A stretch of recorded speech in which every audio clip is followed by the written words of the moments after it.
What's up, ladies and gentlemen, YouTube, Stando TV here, and today we're going to talk about the news you guys care about. So let's waste no time because we've got a lot of news to touch on. First, let's talk about Konami. Konami headed to Gamescom last week with a game trailer in mind, and yeah, believe it or not, Konami thinks that they can still make AAA games even though they said that it wasn't viable for them. What did they want to show us? Metal Gear Survivie, that's right, and that will be releasing in 2017. Metal Gear Survivie takes place in an alternate dimension, alternate universe, and will be a 4-player co-op survival stealth horror type game with zombies, because yeah, it looks like they took something half-baked, slapped the Metal Gear name on it, and said, here you go, we're using Metal Gear assets, so we're going to call it Metal Gear, and we're going to try to shoehorn it into the Metal Gear universe. And it's half-assed, Konami. I think I speak on behalf of all the Metal Gear fans that have followed this series since its inception, way back in the 80s with Metal Gear. Shove this one up your ass. Alright, just take the reel, shove it up your ass, and cancel the game, please. Matter of fact, since their announcement of the trailer, the trailer has got a huge dislike ratio here on YouTube, and a lot of fans, I think, do agree with me, so there's that.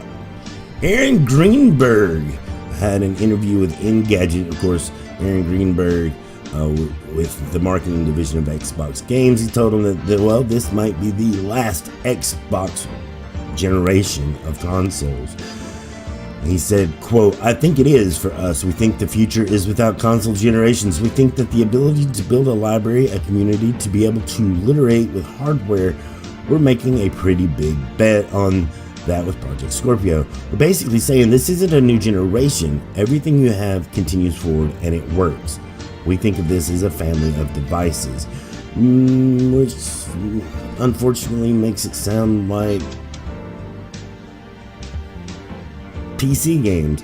A lot of people are trying to compare it to the way that cell phones work and mobile devices work with their generations, but those generations come out every year, and this would be more like an every 3 to 4 year type of deal, which is might be okay. It might work out. We'll have to just wait and see.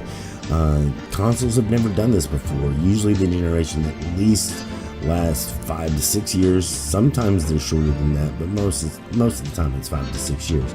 So of course the 7th generation lasting 8 years. We're just gonna have to wait, because it makes sense for them to do it this way, because then the games aren't tied to the hardware. You can develop towards your ambitions and just keep increasing your ambitions as time moves on. But there is that concern is, can we afford it as gamers? And then there's the other concern is, well, if I can't afford it this round, how long do I have before they start printing software on the device that I'm currently using?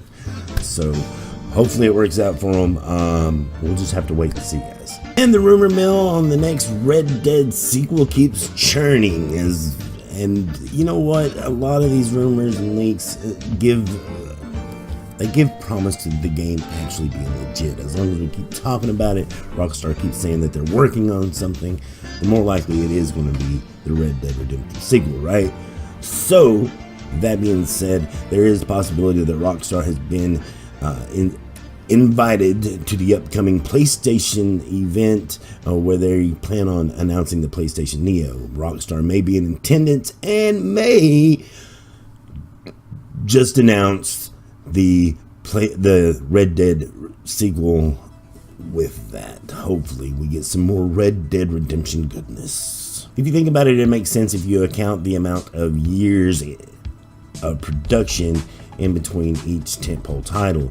For example, Grand Theft Auto 4 released in 2008, and Red Dead Redemption in 2010, and now Grand Theft Auto 5 in 2013. One can only speculate that the production cycle has gotten 1 year longer, and you would expect to see the game in 2016. for a Red Dead sequel. And so, yeah, let's get excited. Let's get hyped on it. I'm ready. Let's play it. I love it. It's also possible that we could see a Mass Effect remaster of the trilogy before Andromeda comes out, and that's kind of exciting to a lot of Mass Effect fans, right? Because Mass Effect is one of the trilogies on the last generation that was praised and held and critically well received.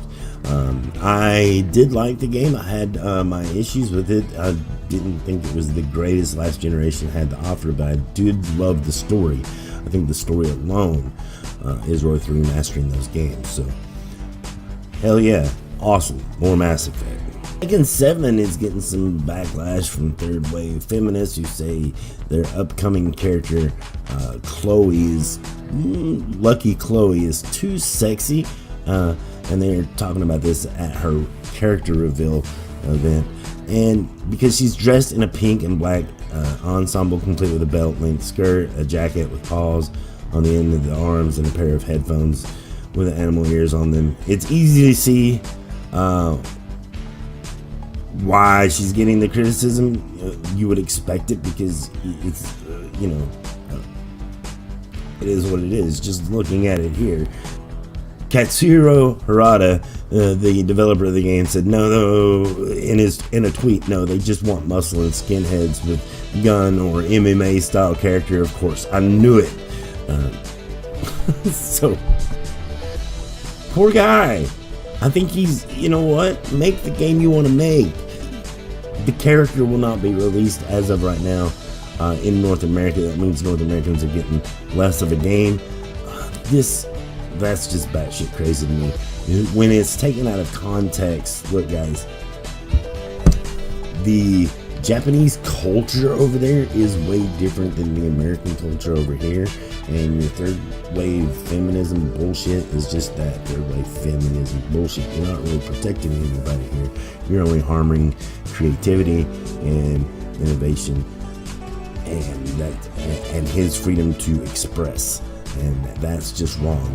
You're making him, how should I say this? You're forcing him to censor himself. And that's just nonsense. I'm appalled when it comes to social justice warriors on this issue, because this is what I'm talking about. This is what the Real series, the Real Talk series is about on this channel, is talking about people's right of freedom of speech and their right of freedom of expression. And when you make people feel less of themselves because they have an idea or a vision and it's their art that you're really, protesting against and stuff and rallying against, it's just dumb, because he should be able to put out whatever he wants to. And really, when these attacks come on, nobody has full understanding of the context in which these images and stuff are displayed. And I think that they need to do a little bit of research. Anyway, I digress, guys. What do you think about all this? Leave that down in the comments below. And while you're down there, don't forget to hit the thumbs up button and subscribe. And as always, guys, remember that I love your face. Cue the music.